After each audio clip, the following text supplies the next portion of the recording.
پغی کستا د نظر پریوتم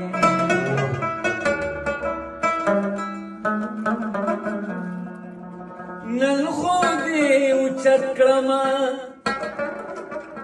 اسمان ته په یوه خندا تندر شوم بیا د رقیبانو په سر پریوتم تندر شوم بیا د رقیبانو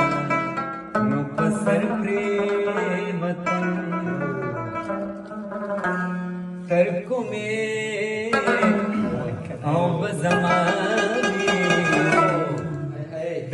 ځان سره جګړه